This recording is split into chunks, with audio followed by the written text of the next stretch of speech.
আরবের একটা খুবই জনপ্রিয় ডেজার্ট আইটেম হলো বাসবুসা। দেখতে যেমন সুন্দর হয়, খেতেও অসাধারণ। আর রেসিপিটা তো একদম পানির মতো সোজা। জি না, সব রেসিপি পানির মতো সোজা না।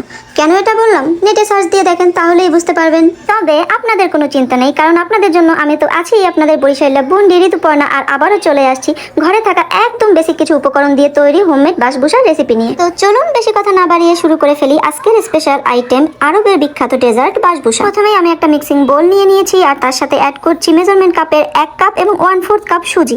এখানে কিন্তু একটু মোটা দানা সুজিটা ব্যবহার করতে হবে, কিন্তু আমি আগেই বলেছি ঘরে থাকা বেসিক উপকরণ দিয়ে আমি রান্নাটা করব। তো আমার ঘরে কিন্তু মোটা দানা সুজি ছিল না, এই কারণে আমি নর্মাল সুজিটাই কিন্তু ব্যবহার করছি। আপনারা যদি আমার থেকেও পারফেক্ট ভাবে বানাতে চান তাহলে অবশ্যই কিন্তু মোটা দানা সুজিটাই ব্যবহার করবেন। এরপরে অ্যাড করছি মেজারমেন্ট কাপের 1/2 কাপ পরিমাণ আইসিং সুগার। আইসিং সুগার আসলে কিছুই না, ঘরে থাকা যে কোনো সুগার, মানে যে কোনো চিনি জাস্ট পাটায় বেটে নেবেন বা ব্লেন্ডার করে নেবেন, 1/2 কাপ পরিমাণ অ্যাড করবেন। আপনি যদি অনেক বেশি সুইট লাভার হন, মানে মিষ্টি খেতে যদি খুবই বেশি পছন্দ করেন, সেক্ষেত্রে চিনির পরিমাণটা কিন্তু বাড়িয়ে নিতে পারেন। আর এবার যোগ করে নিচ্ছি মেজারমেন্ট কাপের 1/3 কাপ রান্নার তেল। তেলের পরিবর্তে কিন্তু আপনারা বাটারও ব্যবহার করতে পারেন, আবার চাইলে ঘিও কিন্তু ব্যবহার করতে পারেন। আমি কিন্তু আপনাদেরকে প্রতিটা উপকরণের কয়েকটা করে অল্টারনেটিভ বলে দিচ্ছি, যাতে করে আপনারা প্রত্যেকেই আপনাদের নিজের নিজের সুবিধা মতো উপকরণ ব্যবহার করতে পারেন। ব্যাস, প্রথম দফায় এই 3টে উপকরণই আপনাকে ভালোভাবে মিক্সড করে নিতে হবে। এখানে আপনি চামচের সাহায্যেও মিক্স করতে পারেন, আবার হাত দিয়েও কিন্তু করতে পারেন।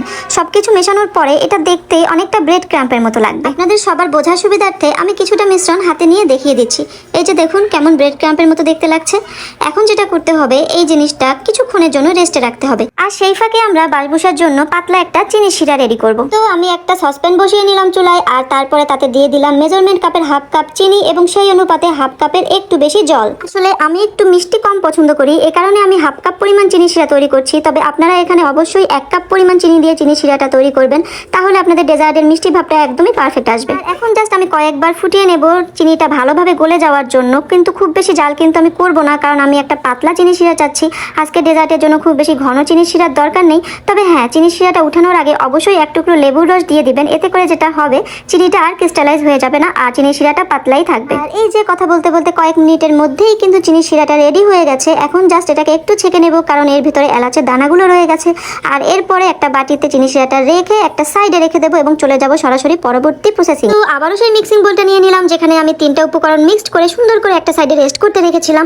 আর এখন এই 3টে উপকরণের সাথে বাকি উপকরণগুলো একে একে যোগ করে দেবো। তো প্রথমেই আমি যোগ করছি 1/2 কাপের মতো নারকেল বাটা। এখানে আমি নারকেল বাটা ইউজ করছি, কিন্তু নর্মালি প্রফেশনালি যখন বাসবুসা তৈরি করা হয় তখন কিন্তু ড্রাই কোকোনাট ইউজ করা হয়।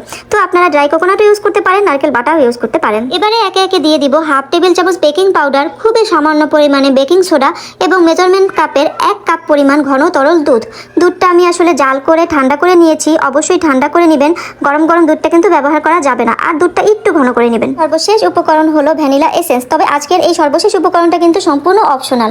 আমি আজকে রেসিপিটা চেষ্টা করেছি সম্পূর্ণ এগলেস ভাবে তৈরি করতে, যাতে নিরামিষ এবং আমি সবাই রেসিপিটা ট্রাই করতে পারে।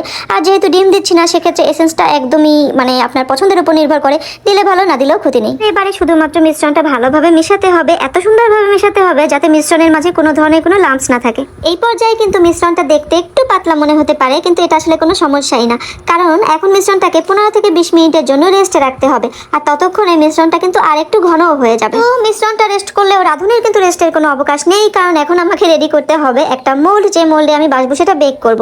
নর্মালি বাসবুসা বেকের ক্ষেত্রে ওভেন প্রুফ কাচের পাত্র ব্যবহার করা হয়, দেখতেও অনেক সুন্দর লাগে। কিন্তু আমার কাছে এই মুহূর্তে ওভেন প্রুফ কোনো কাচের পাত্র নেই, এই কারণে আমি স্টিলের একটা পাত্রতেই ঘি মাখিয়ে নিলাম। এদিকে আমাদের মিশ্রণটাও রেস্ট করে রেডি হয়ে গেছে বেক হওয়ার জন্য। এখন আরও একবার ভালোভাবে মিশিয়ে নিলাম, আর এখন সরাসরি আমাদের ঘি মাখানো সেই প্লেটের ভিতরে মিশ্রণটা ঢেলে নেব। পর্যায়ে খুবই ভালোভাবে চামচের সাহায্যে মিশ্রণটা একদম সমান করে নিতে হবে।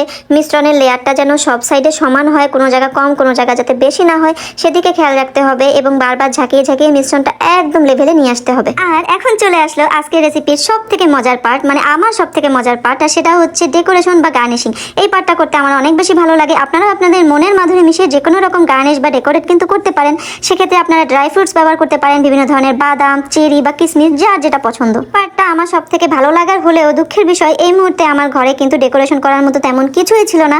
এই কারণে আমি শুধুমাত্র খেজুর কুচি কুচি করে সেটাই কিন্তু ব্যবহার করেছি, বাট দেখতে কিন্তু অনেকই সুন্দর লাগছে, তাই না? ব্যাস, বাসবুসা তৈরি সব ধরনের প্রিপারেশন কিন্তু আমাদের কমপ্লিট। এখন শুধু এটাকে আমাদের বেক করতে হবে, আর তার জন্য যেটা করব, ওভেনকে 180 ডিগ্রি সেলসিয়াসে 10 মিনিট প্রিহিট করব। এখন এই মিশ্রণের পাত্রটা ছোট একটা স্ট্যান্ডের সাথে প্রিহিট করা ওভেনের মধ্যে দিয়ে দিব এবং বেক করব 35 থেকে 40 মিনিট। মোটামুটি 180 ডিগ্রি সেলসিয়াসেই আপনাকে বেক করতে হবে, তবে টাইমিংটা কিন্তু কম বেশি হতে পারে। অ্যাকুরেট আসলে কতটা সময় লাগবে এটা আপনার ওভেনের উপরে নির্ভর করে। যেমন ধরেন আমার ওভেনে আমি 30 মিনিট প্রথমে বেক করতে দিয়েছিলাম এবং পরে যখন 30 মিনিট পর বের করি আমার কাছে মনে হয়েছে যে আরেকটু বেক করা প্রয়োজন, এই কারণে আমি আরও 10 মিনিট এক্সট্রা বেক করেছি এবং মোটের উপরে আমার 40 মিনিট সময় লেগেছে। অ্যান্ড আফটার বেকিং আমার বাসবুসার লুকটা ঠিক এমন এসেছে, দেখেই বুঝতে পারছেন যে আমার বাসবুসাটা একদম কিন্তু পারফেক্টলি বেক হয়েছে। তবে এটা কিন্তু এখনই সার্ভ করার জন্য রেডি না। সার্ভ করার আগে আমাদের ছোট ছোট আরও কয়েকটা স্টেপ ফলো করতে হবে। আর প্রথম স্টেপটা হলো ছুরি দিয়ে সুন্দর করে শেপ করে কেটে নিতে হবে। দেন চিনির যে পাতলা শিরাটা করেছিলাম সেটা উপর থেকে ভালোভাবে ছড়িয়ে দিতে হবে। আর এরপরে অপেক্ষা করতে হবে 3 থেকে 4 ঘন্টা। হ্যাঁ, ভালো কিছু টেস্ট করতে হলে একটু তো অপেক্ষা করতেই হয়, কথাই আছে সবুরে মেওয়া ফলে। আর এই যে সবুরটা করবেন, এই কারণে যেটা হবে আমাদের বাসবুসাটা অনেকটা সফট হয়ে যাবে, ভিতরে একদম শিরা ঢুকে যাবে এবং মিষ্টিটা একদম ব্যালেন্স হয়ে যাবে। তবে আমাদের বাঙালিদের তো আসলে ধৈর্য একটু কম, এই কারণে আমি আর অপেক্ষা করলাম না। আপনাদের দেখানোর জন্য আমি এখনই 2 পিস বাসবুসা আপনাদের সার্ভ করে দেখাবো। আর এই যে দেখুন আমার বাসবুসার ফাইনাল লুক। আর আগেই তো বলেছিলাম যারা একটু মিষ্টি বেশি পছন্দ করেন তারা চিনি শিরাটা একটু বেশি পরিমাণে বানাবেন, যাতে প্রতিবার সার্ভ করার সময় উপর থেকে কিছুটা ছড়িয়ে দিতে পারেন। এতে দেখতেও যেমন সুন্দর লাগবে, খেতেও কিন্তু আরো মজা লাগবে। তবে হ্যাঁ, আমার মতো কিন্তু তাড়াহুড়ো করতে যাবেন না, অবশ্যই 3-4 ঘন্টা ওয়েট করবেন। এতে করে যেটা হবে আপনার বাসবুসাটা অনেক বেশি সফট হবে আর খেতে আরো বেশি ভালো লাগবে। তো এটাই ছিল আরবের বিখ্যাত ডেজার্ট বাসবুসার সব থেকে সিম্পল হোমমেড ভার্সন। আশা করি সকলেরই ভালো লাগছে। আর এত সিম্পল এত ইজি একটা রেসিপি অবশ্যই বাসায় একবার হলেও ট্রাই করবেন। আর ভালো লাগলে লাইক কমেন্ট শেয়ার তো করবেনই।